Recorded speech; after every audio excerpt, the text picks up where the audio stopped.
It's like kitchen में जो शीशियां होती है ना खाने में डालने के लिए, तो वो नमक हल्दी वल्दी सब ऑटोमेटिकली डलता है क्योंकि उसकी शीशियां सबसे आगे होती है। इट्स ओनली इम्पोर्टेंट कि हमारे किचन के शेल्फ पे कौन सी शीशी आगे पड़ी हुई है, और कौन सी शीशी आगे पड़ी होगी जो ज्यादा यूज होती है। अब गुस्सा ज्यादा यूज होगा तो कौन सी शीशी आगे पड़ी होगी। फिर एक दिन हमने डिसाइड किया कि आज से मिर्ची नहीं डालनी, आज से गुड़ डालना है। अब वो गुड़ की शीशी तो बहुत बहुत पीछे थी, तो थोड़ी सी मेहनत करके पहले पीछे से शीशे को क्या करना पड़ेगा, आगे लाना पड़ेगा। लेकिन थोड़ी सी मेहनत करके जो पीछे से शीशे को आगे ले आए और फिर उस दिन गुड़ डाला, तो अब धीरे धीरे वो गुड़ की शीशी क्या हो जाएगी, आगे। It's only few days to shift from this to this. ऐसा नहीं सारा दिन मेहनत करनी है, गुस्सा नहीं करना, शांत रहना है, गलत नहीं बोलना, झूठ नहीं, टेंशन वाली लाइफ नहीं है। लेकिन इन्वेस्टमेंट करके वो रिजल्ट मिलता है। जैसे जो सुबह 1 घंटा निकालते हैं अपनी सेहत के लिए, उनको फिर उसके बाद कुछ नहीं करना है, सेहत उनको अपने आप मिल रही है, लेकिन उसके लिए उन्होंने सुबह आधा पौना घंटा अपना कर दिया, फिक्स्ड, फिनिश्ड। सिमिलरली हमें आत्मा की सेहत के लिए, आत्मा की सेहत के लिए सिर्फ ये ध्यान रखना है कि मेरा हर कर्म मेरे सर्कल को, मेरा हर कर्म मेरे सर्कल को वाइट बनाए। हर कर्म में मैं आत्मा दुआएं कमाऊं, क्योंकि वो ही मेरे साथ जाएगा। हमेशा दोनों बैलेंस शीट का ध्यान रखना है, ये बैलेंस शीट और ये बैलेंस शीट। कोई ऐसी बात सामने आई, कोई ऐसी बात जीवन में कभी सामने आई कि दोनों में से एक में प्रॉफिट होगा, दूसरे में लॉस, तो उस दिन प्रायोरिटी सेट कर देना। और एक बार प्रायोरिटी सेट हो गई ना, तो उसके बाद तो निर्णय लेने में टाइम भी नहीं लगेगा उसके बाद, क्योंकि आत्मा वही निर्णय लेगी जिसमें दुआएं कमाएगी। अगर थोड़ा सा धन गंवाना भी पड़ता है उसके लिए, क्योंकि जो दुआएं कमाएंगे वो धन ऑटोमेटिकली कमाएंगे। लेकिन जो दुआओं का ऑपोजिट कमाएंगे, मेहनत करनी पड़ती है। आज हमें सबसे पहली चीज अपने धन कमाने के तरीके को चेक करना है, क्योंकि धन पहली एनर्जी है जो घर आती है। धन प्योर, सात्विक एंड मोस्ट इंपॉर्टेंट दुआओं के साथ घर आना चाहिए।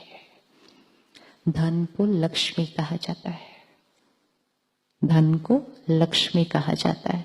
लक्ष्मी मतलब डिवाइन। तो जो धन डिवाइन मनी होगा, डिवाइन मनी मतलब उसमें दुआएं लगी हैं किसी की, वो धन घर में खुशी भी लेकर आएगा। और दुआएं कैसे मिलेंगी? काम करने, जो हम जिनके साथ काम कर रहे हैं उनके साथ तरीका, और जिनके लिए हम काम कर रहे हैं उनके साथ काम करने का तरीका। अपने फायदे से पहले, अपने फायदे से पहले, अपने फायदे से पहले सामने वाले का फायदा सोचना। कलयुग में सिर्फ एक का फायदा सोच रहे, मेरा फायदा, मेरा फायदा, मेरा फायदा, दूसरे का ना, मेरा फायदा। तो जब मेरा फायदा सोचा, धन कमाया। जब सामने वाले का फायदा सोचा, दुआएं कमाई। और जब दुआएं कमाई तो धन अपने आप आया। कर सकते हैं बिजनेस दूसरे का फायदा सोच के, दूसरे का फायदा सोच के कर सकते हैं बिजनेस, कर सकते हैं बिजनेस। और दोनों में से किसका फायदा ज्यादा होना चाहिए?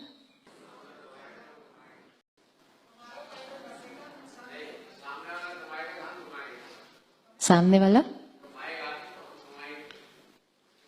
सामने वाला कमाने की बात नहीं है, सामने वाला संतुष्ट होना चाहिए हमारे से, तब दुआएं मिलेंगी, तब दुआएं। ये चेकिंग करनी है, फिर हम इसको कल सुबह के सेशन में फिर से देखेंगे। इट्स वेरी वेरी इंपॉर्टेंट, क्योंकि धन से फिर अन्न आएगा, अन्न से फिर मन पर असर होगा, मन से फिर तन पर असर होगा.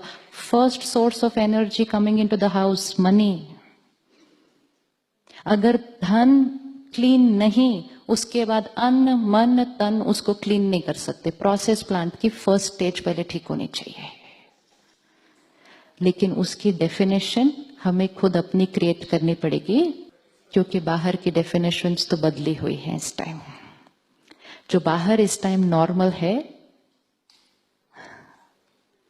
वो नॉर्मल डिफरेंट है. हमें नॉर्मल की डेफिनेशन अपने आप क्रिएट करनी है.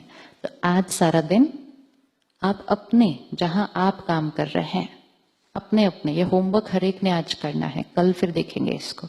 हर एक ने अपने क्षेत्र में देखना है कि हम अपने काम करने के तरीके में, व्यवहार करने के तरीके में, ऑफिस के लोगों के साथ रहने के तरीके में क्या थोड़ा थोड़ा शिफ्ट कौन सा लाना है, जिससे मैं आत्मा सारा दिन में दुआएं कमा के घर आऊंगा शाम को. करेंगे आज चेक? करेंगे आज चेक? करेंगे. यस. एकदम साक्षी होकर अपने को देखना, डिटैच होकर, कि मुझे चारों तरफ लोगों से कौन सी एनर्जी मिलती है. अपने नजरिए से नहीं देखना, उनके नजरिए से देखना कि मुझे चारों तरफ अपने लोगों से क्या मिल रहा है, मेरा कर्म कैसा है. सूक्ष्म चेकिंग कि मुझे आसपास के लोगों से क्या मिल रहा है, क्योंकि वो ही मेरा प्रॉफिट है. उसमें मुझे कोई गफलत नहीं चाहिए. मैं आत्मा ऐसा बिजनेस करूं, इधर वाला ऐसा बिजनेस करें कि ये जीवन तो सुंदर बनने हैं, और जिस क्षण आत्मा शरीर छोड़ेगी और बच्चा पैदा होगा, पंडित जी कहेंगे उस परिवार को, क्या भाग्य लेकर पैदा हुआ है ये बच्चा.